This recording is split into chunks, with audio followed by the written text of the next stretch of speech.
Okay, we're in our last day of working on our first vector project, this assignment 4. And what we are looking for is a way to finish this off as a black shape vector that's versatile, engaging, very clear. And then we're going to learn how we can use that black shape vector to make color variations. So in the last video, I said I used guides and copies to build perfect symmetry and finish everything off. So because that was last week, let's open up those files and see where we are in our master folders. And I'm going to open up the AI file. And it's a little weird because I have 2 of them.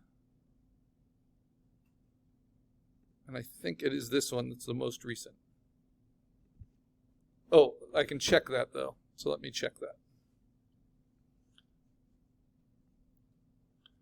So this is how, if you have multiple AI files, that's the working format. This is how you can check which one you worked on most recently. You can search it through the list items and it will say the date it was modified, right? So this one I modified on the 13th, this one I modified on the 15th, right? So I don't need this one anymore. So I'm going to take the green off of that. That's just a process one I saved before last class. And then this is the one that I was working with last class. We talked about how you want the whole thing to be just black shapes. So I have it with no stroke. I have it so there's no white shapes, right? So when it's off of the artboard, you see the gray coming through. And you can see no stroke is turned on at all. I can help you with that if we need to do that. Then we saved it into 2 different formats out of Illustrator. We said File, Save As, or Save a Copy. And I'm not going to redo those. Close this one. Because I've saved them here. And I marked them purple. So one is an EPS and one is an SVG. Now, these are what are called transferable vector formats. Notice how the SVG looks different in its preview. That's because the SVG will have all layers turned on that were in Illustrator. But when you open it, so for instance, if I open it with, let's say, you see how they don't let me open it with Photoshop? But if I open it with Google Chrome, it's a vector. It's perfectly scaled, no matter the size, right? And you don't see the other things, like the red color and the other things I had as my layers in Illustrator. But SVG is just kind of for our protection to have that in. So what we use is the EPS. EPS is Adobe's transferable vector format. And the way we use it is we do not do this. We do not open it with Photoshop because that will force us to rasterize it. And we don't want to rasterize it. We want to keep it as a vector. So how do we do that? We open up Photoshop and we say File, New. And then this will be our first print-ready file. So we're making a print-ready file from a vector. And what is our standard for printing in this lab for the midterm? It needs to be 8 by 10 inches by 350 pixels per inch. Make sense? So I'm going to put in the file name for this. And it's going to be my name, like we do for all files. And then it's going to be assignment 4, black recycling vector. Something like that. Some description along with your name. 8 by 10 by 350. If your vector is wider, like significantly wider than it is tall, you might want to do 10 by 8. But you can always rotate it after too. Keep all the defaults. And you'll see it in the bottom left-hand corner. This is a raster program, right? But just like we did when we did exercise 2 with vector shapes, I can take my Smart Object EPS, which is the only one that doesn't have a preview, and I can drag and drop it, just like we've done with compositing, in, and it will come in as a smart object. Then I want you to stretch it, holding down Option. And if it distorts when you do that, hold down Shift with Option. For me, when I hold down Shift with Option, it distorts, right? So I just hold down Option. But you want to scale it from the middle, and you make it look good on that frame. Now that's our standard, right? 8.5 or 8 by 10. But we're getting ready to print. So I'm going to turn on the FaceTime camera here and show you what that means for our midterm. So this is what a finished print looks like for our midterm. This is what's called a mat. This mat on the outside is 11 inches by 14 inches. And they sell it as an 8 by 10 opening mat, right? Which you would think would mean that this opening is 8 inches by 10 inches. The paper we print on is letter size paper, 8.5 by 11, so it overlaps by a little bit.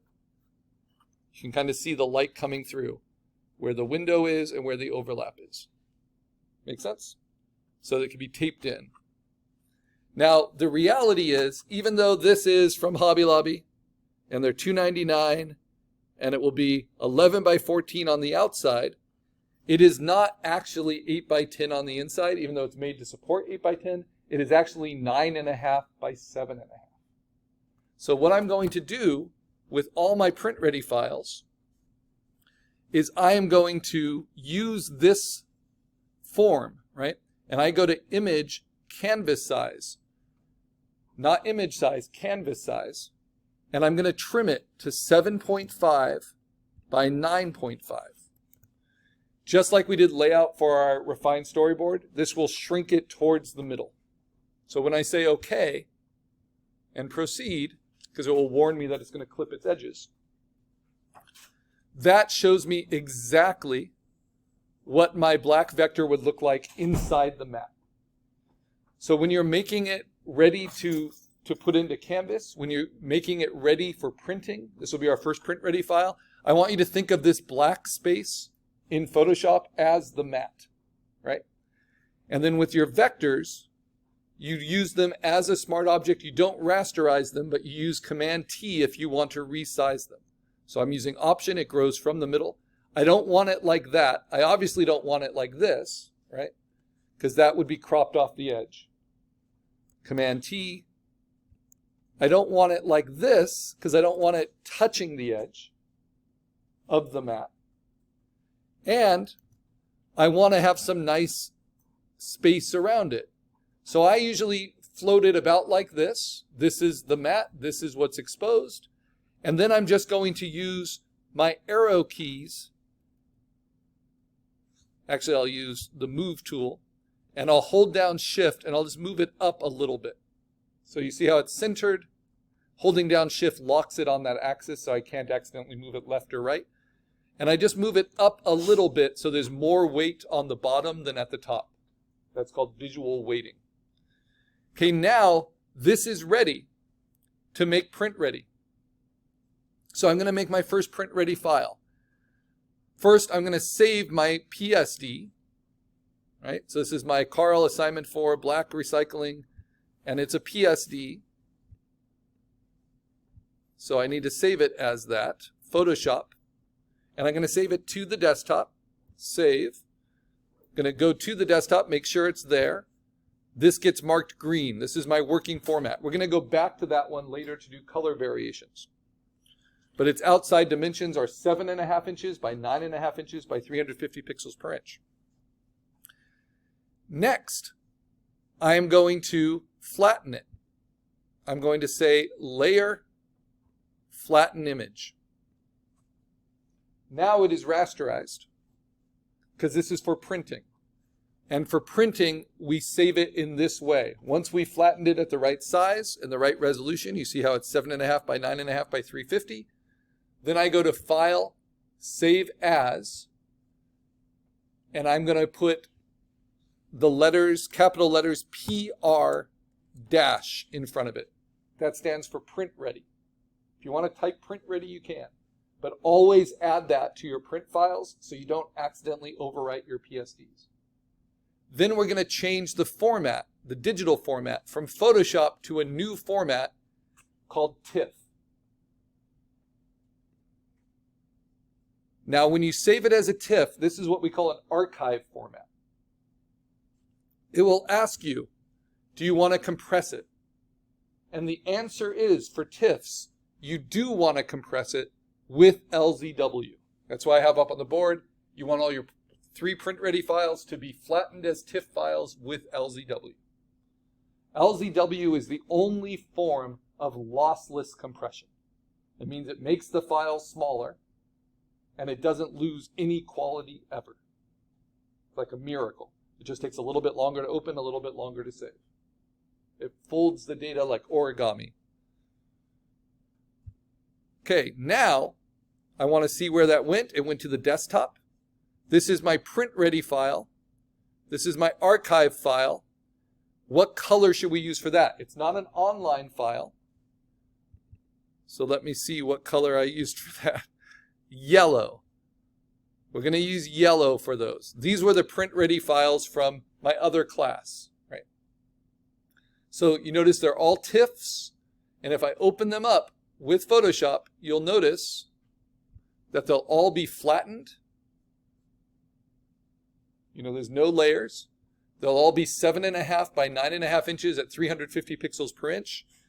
And they're all positioned, this is important, so that they're floating on white, where the black here would be the matte overlapping my image.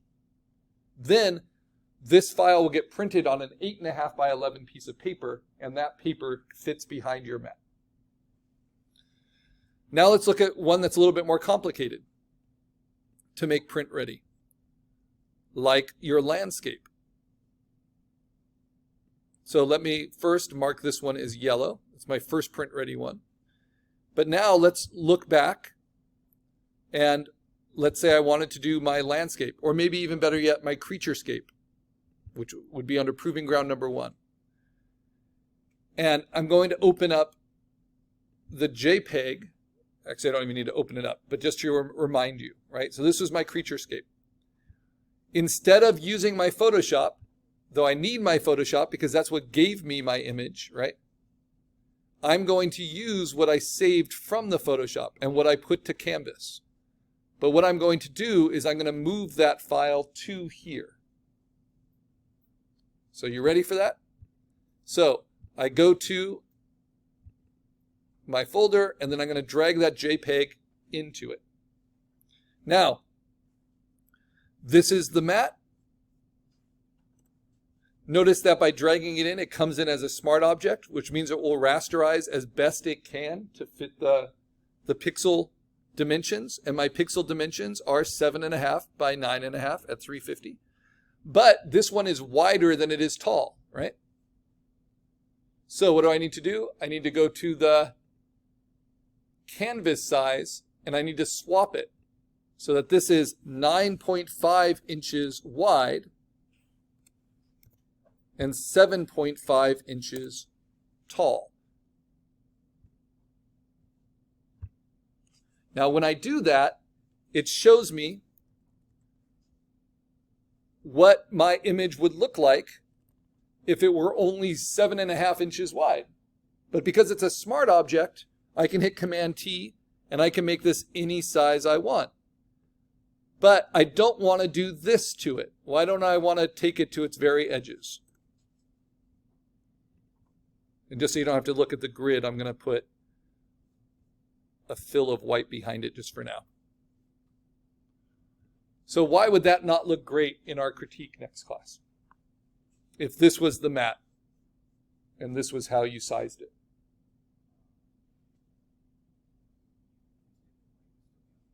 Yeah, you would see this white bar here and this white bar here, because this is not an 8 by 10 orientation. So what choices do you have before printing?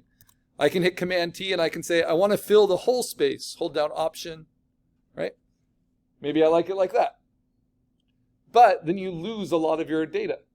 So the better way is to do what's called floating it, to move it into the middle so white's coming all the way around the edges. That is what you see here. So we're using standard mat sizes.